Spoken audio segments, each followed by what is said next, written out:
Arise and go now to the cities of slaughter, where lie butchered sons and mutilated daughters. Behold the images that cannot be unseen, spattered blood red as grenadine, taste in your mouth, smell in your nose, charred remains of hair and flesh and clothes. You must bear witness. Don't miss any detail. The horrors committed here are beyond the pale. See bulldozed fences that leave jagged scars across a landscape filled with burned out cars. The deserts become a killing field where teenagers fled unconcealed. At a concert for peace, they'd come to dance, massacred by terrorists when they had the chance. Forced to the ground, these beautiful young children, dragged behind a bombed out building, their bodies violated in the name of resistance. It makes you question God's very existence. Over 200 innocents they kidnapped, brought them to Gaza, where now they're trapped. You walk from the desert to a kibbutz nearby, where you hear the buzzing of 1,000,000 flies, pass overshadowed hearth and hold your breath. You're surrounded by images of horrific death. Splintered wood around the front door, shattered glass covers the floor. A rocking chair where Safta used to rest, empty it rocks in silent protest. Turn the corner and stare in shock. Not even God can turn back the clock. Pure evil stares you in the face. This utter violation of the human race. Bullet holes in babies' beds. Murdered children, missing heads. Skulls smashed in and others raped. Please, God, please, I pray some escaped. Some hid for hours with no food or water. Shielding sons and protecting daughters in bomb shelters or safe rooms or in the mamad, waiting to be rescued from the firing squad. They held their babies and held their breath as they heard above them the sounds of death. This terror attack shows our enemies' real goals: to kill all the people of the Dead Sea Scrolls. It's about the very existence of the Jewish state. From the river to the sea is their desired fate. Armed and funded by Iran, any semblance of détente must now be gone. Now the world will finally understand that the war with the Jews is not about land. But as the blue and white flag is solemnly unfurled, we are abandoned again by the whole damn world. It starts in the papers and on the news. The media's double standard for the Jews, unwilling to call Hamas a terrorist group, treating their actions like a Boy Scout troop, using whitewashed words like militants and fighters as if they were young idealists pulling all-nighters, falling all over themselves to be objective, revealing their moral compass to be plain defective. Would they blame a rape victim because her skirt's too short? Or justify lynching a black man for his curt retort? Hell no, they wouldn't. Those are bullshit excuses. Yet when it comes to the Jews, that's what the press produces.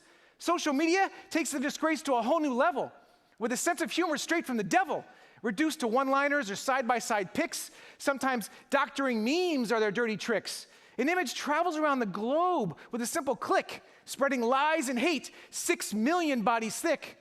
And many world leaders state with self-righteous voice, but how did this start? Israel gave them no choice, because the arbiters of truth try to justify the horrors as if Hamas crossed the border as curious explorers instead of calling them out for what they are: jihadi terrorists released from the bell jar.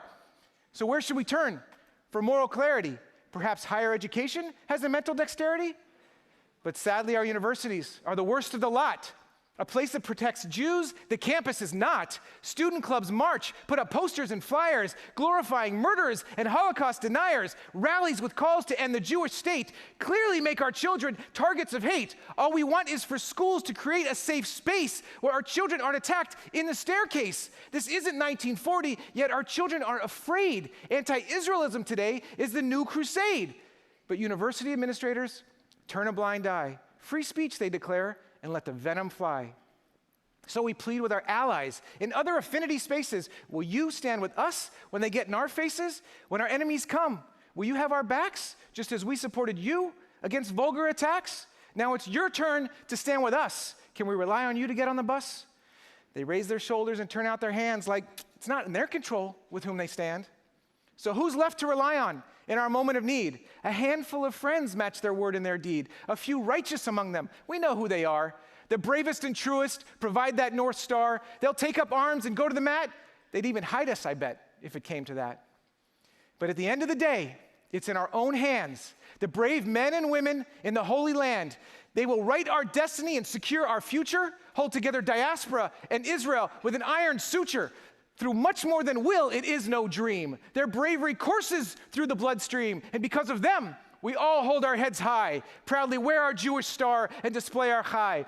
Thank God for the strength of the Israeli soul. They didn't hide in dark corners or cower in a hole. They didn't crouch behind a cask or peer through the cracks. They stood up and fought the new Cossacks, defended their girlfriends and sisters and wives, defended their children and grandparents' lives. Outnumbered and outgunned, they fought anyway. They died with their honor along with the old cliche, the powerless Yid is gone once and for all.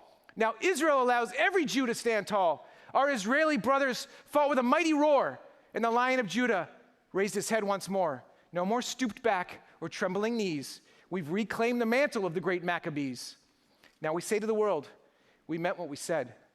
We will take our time to bury our dead, and then we'll turn to the task of defending ourselves. We will go into the attic and take down from the shelves the legacy left to us from Rabbi Akiva. In one hand, the Torah from the old yeshiva, and the other will grasp a deadly weapon, because that's what it means to say never again.